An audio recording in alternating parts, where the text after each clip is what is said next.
नमस्कार श्रोते हो. दीपक रेगे कथाकथन चॅनलवर तुम्हा सगळ्यांचं मनापासून स्वागत.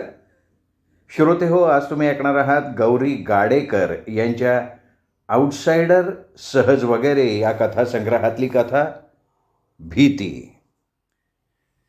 ह्यांचं सारखं चाललं होतं, तू पण आजच आली असतीस तर बरं झालं असतं.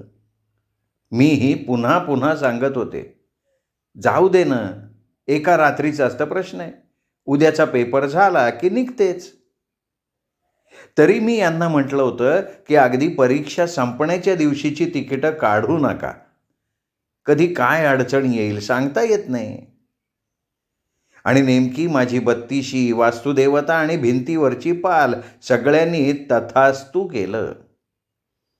विद्यार्थ्यांनी प्रिन्सिपॉलना विनंती केली की समाजशास्त्र आणि गणिताचे पेपर्स एकाच दिवशी नकोत. एकदम 5 विषयांचा अभ्यास करायला लागतो ना. मग काय, गणिताचा पेपर पुढे ढकलला. मी आणखीन एक दिवस अडकले. मुलांच्या परीक्षा मात्र ठरल्याप्रमाणेच संपल्या. मग सगळ्यांचा बेत बदलण्यापेक्षा मी यांना म्हटलं, तुम्ही मुलांना घेऊन पुढे जा, मी मागून येईन दुसऱ्या दिवशी. हां, पण तू एकटी राहशील ना घरात, घाबरणार तर नाहीस ना. यांनी चिडवलं. आता तर काय, रेडिओ ट्रान्झिस्टरच्या जोडीला TV, म्युझिक सिस्टीम सगळंच आहे तुझ्या सोबतीला. हे हो काय, तेव्हा किती लहान होते मी, आणि तो बंगलासुद्धा अगदी एकाकी होता. माहेरी एकत्र कुटुंब, घरातलीच 12-13 माणसं, शिवाय पाहुणा रावळा असायचाच. लग्नसुद्धा भरलं कुटुंब बघून करून दिलेलं. पण लग्नाला 2 महिने नाही झाले तोच ह्यांची बदली झाली. राहायला ऑफिसचा बंगला मिळाला. सुरुवातीला घर लावून द्यायला म्हणून सासूबाई आल्या होत्या, पण त्या तरी किती दिवस राहणार आपलं घर सोडून. पण निघताना यांना बजावून सांगितलं होतं त्यांनी की हिला 4 माणसात राहायची सवय आहे पहिल्यापासनं, एकटं ठेवू नकोस उशिरापर्यंत, काळोख पडायच्या आत घरी ये. हे शक्यतो लवकर यायचे, पण ऑफिस म्हटल्यावर काय करणार ना, कधी ना कधी उशीर होणारच. एकदा असाच यांना यायला उशीर झाला. उजेड असेपर्यंत काही वाटलं नाही, पण जसजसा अंधार पडायला लागला तसतशी माझी छाती धडधडायला लागली. हे आत्ता येतील करता करता रात्र झाली. शेजारचा एक बंगला बंदच होता. दुसऱ्या बंगल्यातली माणसं 1 नंबरची माणूस घाणी होती. तिसरा बंगला आमचा. हे 3 बंगले सोडले तर बाकीची सगळी घरं तशी लांबच होती. बघता बघता अंधार पडला, ह्यांचा पत्ताच नव्हता. मला एकटीला भीती वाटायला लागली. मग मी काय केलं, घरातले सगळे दिवे लावून ठेवले, अगदी बाथरूम संडासमधले सुद्धा. रेडिओ, ट्रान्झिस्टर, टेप रेकॉर्डर, आवाज करणारी म्हणून जेवढी साधनं होती ती सगळी मोठ्या आवाजात लावून ठेवली. दाराला कड्या वगैरे लावून खिडकीत यांची वाट बघत बसले, डोळ्यात प्राण आणि पाणी दोन्ही आणून. 8:30च्या सुमाराला लांबून हे येताना दिसले. जरा पुढे आले मात्र ह्यांनी धावायलाच सुरुवात केली. मी खिडकीतनं उठले आणि दरवाजा उघडला. काय गं, बरी आहेस ना तू, आणि किंचाळत कशाला होतीस, आणि घरात कोण शिरलंय? कुठे कोण आहे, मी एकटी तर आहे, किंचाळले कुठे मी? पुन्हा किंकाळ्या ऐकू आल्या. रेडिओवर कुठली तरी श्रुतिका लागली होती. ट्रान्झिस्टरवर दुसरंच कुठलं तरी स्टेशन लागलं होतं, त्यातून कांठळ्या बसवणारं संगीत वाजत होतं. नशीब टेप रेकॉर्डरची टेप संपली होती. मगापासून माझ्याच काळजीत मी एवढी व्यग्र होते की या सगळ्या गोंगाटापेक्षा घरातल्या मानवहीन सन्नाट्याचा आवाज मला जास्त ऐकू येत होता. मला खूप भीती वाटते हो असं एकटीला राहायला. तुम्ही बदली तरी करून घ्या, नाहीतर नोकरी तरी बदला. मी काही आता इथे राहणार नाही. माझा हा बालहट्ट कम स्त्रीहट्ट जरी पुरवला गेला नाही तरी माझ्या सोबतीची सोय मात्र यांनी केली. सासर माहेरची माणसं 4-5 दिवसांकरता आळीपाळीनं येऊन राहायला लागली. बघता बघता वर्ष पार पडलं. मग बाळंतपणाला माहेरी, तिथून 2 महिने सासरी, परत घरी आले तेव्हासुद्धा बाळासाठी म्हणून कोणी ना कोणी असायचंच. मग एक दिवस यांची बदली झाली आणि मी पुन्हा एकदा सासरच्या भरल्या गोकुळात आले. पण एवढं सगळं झालं तरी सगळे मला अजून चिडवतात गोंगाटाची सोबत म्हणून. आता कितीतरी वर्ष झाली या गोष्टीला. मुलं मोठी झाली. आता तर आमचं चौघांचंच वेगळं घरही झालंय. मी तरी कुठे नववधू राहिली आहे. 2 मोठमोठ्या मुलांची आई तर आहेच, शिवाय एका शाळेत शिक्षिकाही आहे. आणि घर पण छोटंसंच आहे. चांगलं एका मोठ्या इमारतीतलं दुसऱ्या मजल्यावरचं घर. त्यामुळे आजूबाजूला माणसंच माणसं आहेत. खिडकीतून खाली बघितलं तरी रस्त्यावरून जाणारी माणसं, मधूनच एखादी सायकल नाही तर स्कूटर, एखादी रिक्षा, कधी कधी कार. म्हणून तर मी एकटी राहायला तयार झाले ना. हे पुन्हा पुन्हा विचारत होते, बघ राहशील ना, नाहीतर सगळेच दुसऱ्या दिवशी जाऊ. मुलंही चिडवायला लागली. आई, होम अलोन बघितलंस ना? पाहिजे तर सगळ्यांचे आवाज टेप करून ठेव. छे रे, मी लवकर जेवून 8:30-9 वाजता झोपून जाणार, म्हणजे भीतीचा प्रश्नच येणार नाही. दुपारी 2:30लाच सगळेजण बाहेर पडले. माझंही सामान मी त्यांच्याबरोबरच पाठवून दिलं.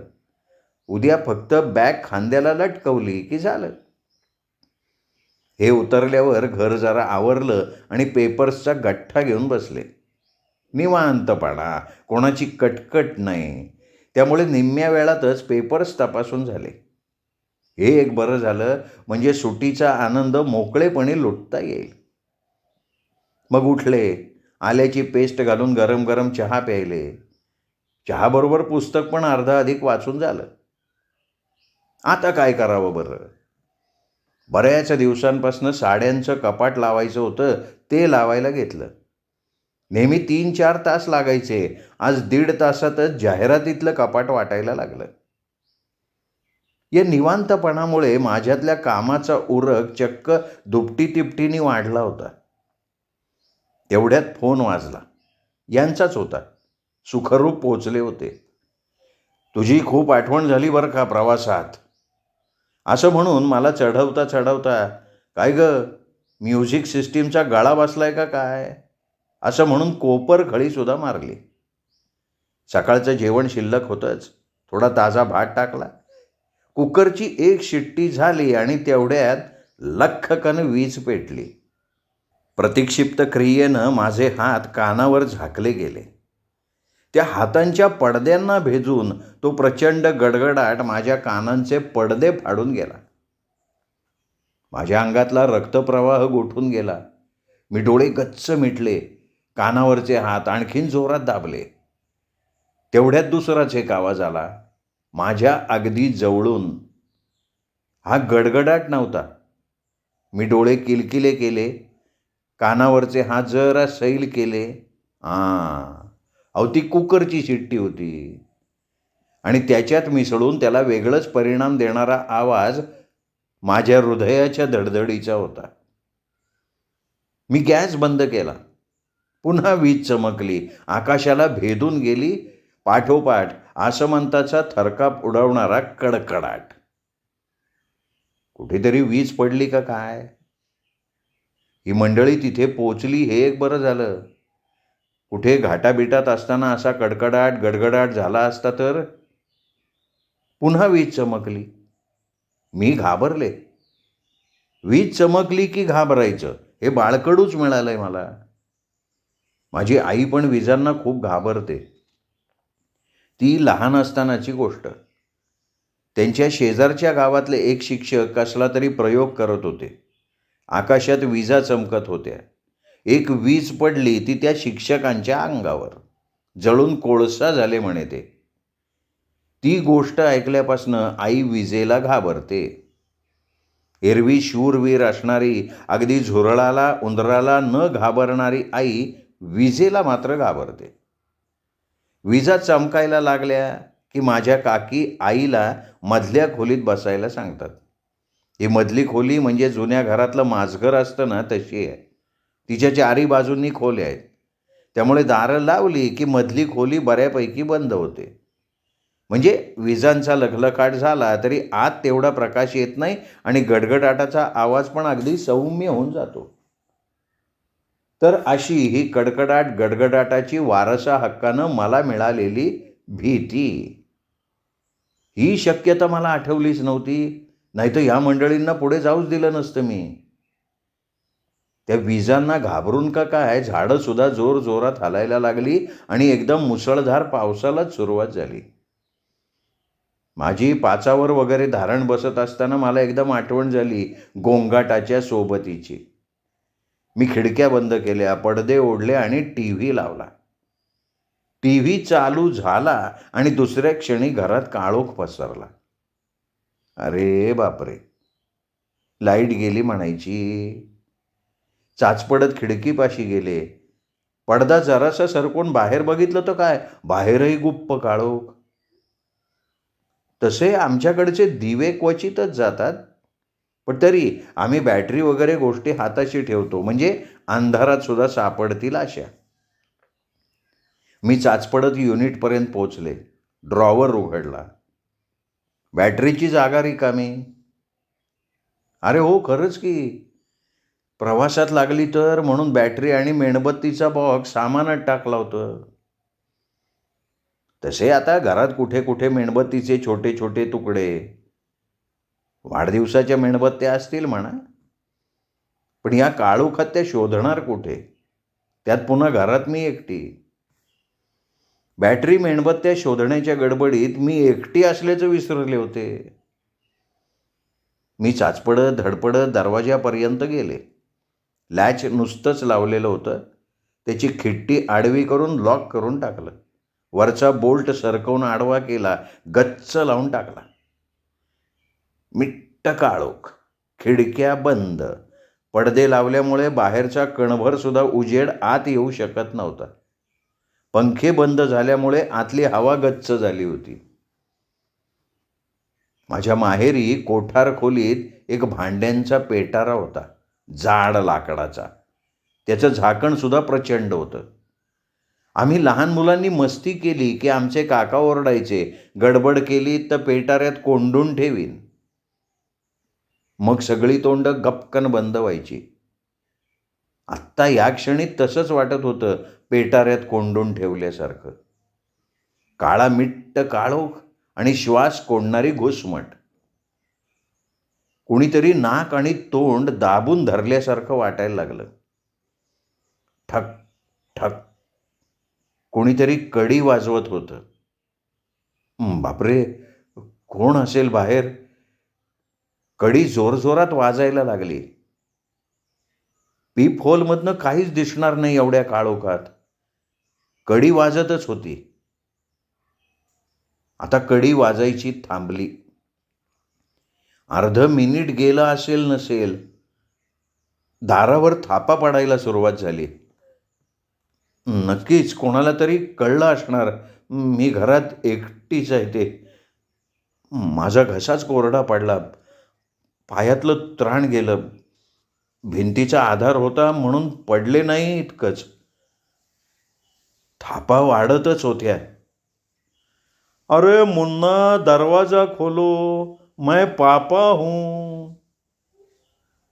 हे तर वरचे शर्माजी. काळोखात मजले मोजायला चुकले वाटतं. माझा जीव भांड्यात पडला. कंठाशी आलेले प्राण बाजूला झाले. मी आतूनच ओरडले, शर्मा जी, आप दूसरे माले पर आए हैं, आपका घर ऊपर है. अरे सॉरी सॉरी भाभीजी, असं म्हणून शर्माजी निघून गेले. खरंच मन चिंती ते वैरी न चिंती.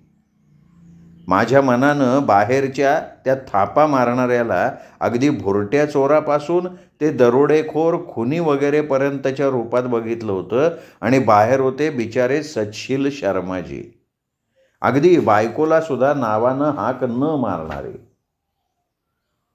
यांना आणि मुलांना कळलं तर किती चिडवतील मला.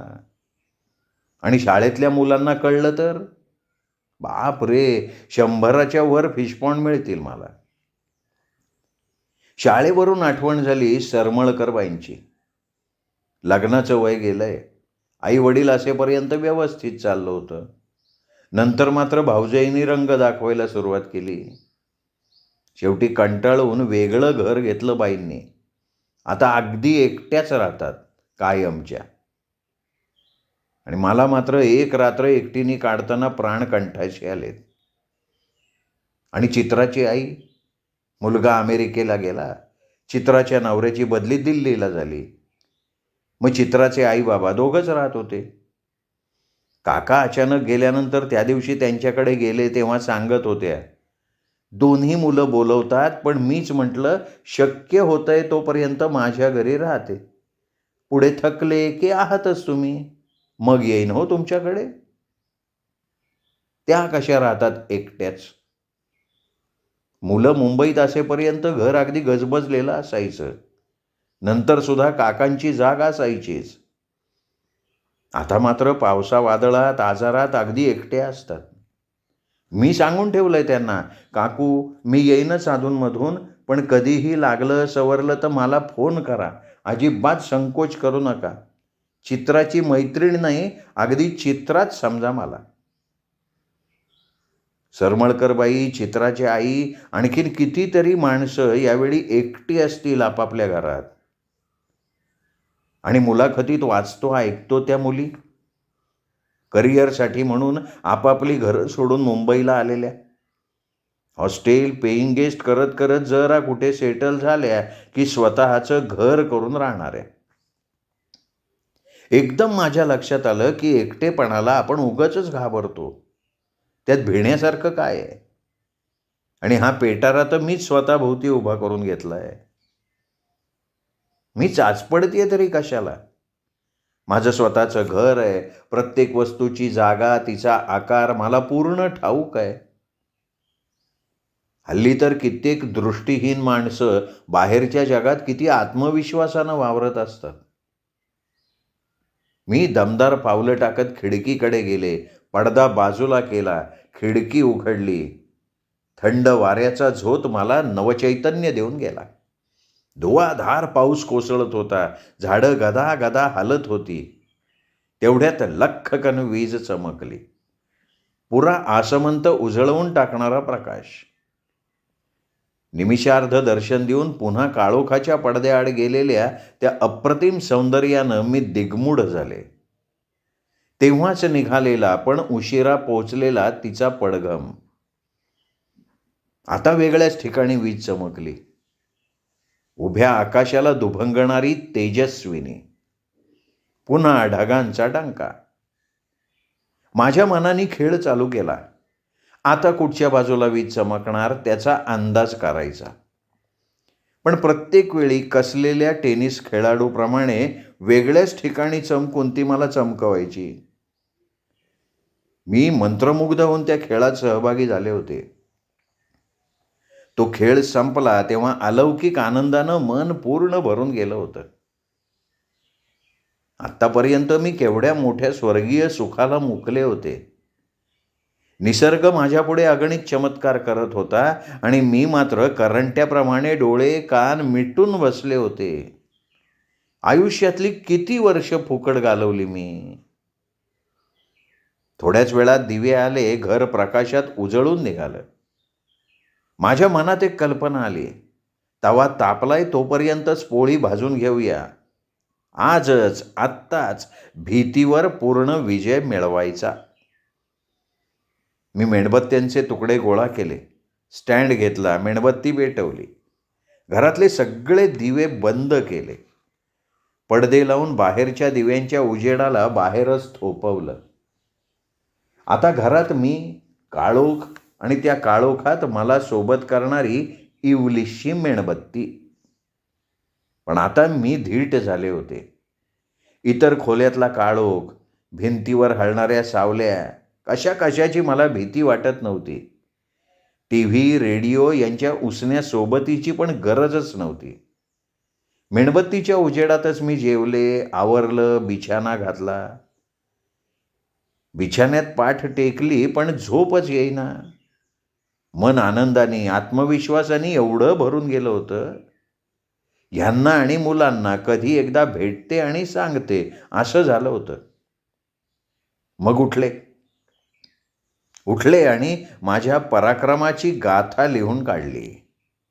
एक पत्र आईला, दुसरं सासूबाईंना. मी माझ्या मनातल्या भीतीवर विजय मिळवला होता. पूर्णपणे निर्भय झालेली होते मी. श्रोते हो, तुम्ही ऐकत होतात गौरी गाडेकर लिखित कथा भीती. कशी वाटली कथा कमेंट करून जरूर कळवा. ही कथा आपल्या कथाप्रेमी मित्रपरिवारात, नातेवाईकात नक्कीच शेअर करा.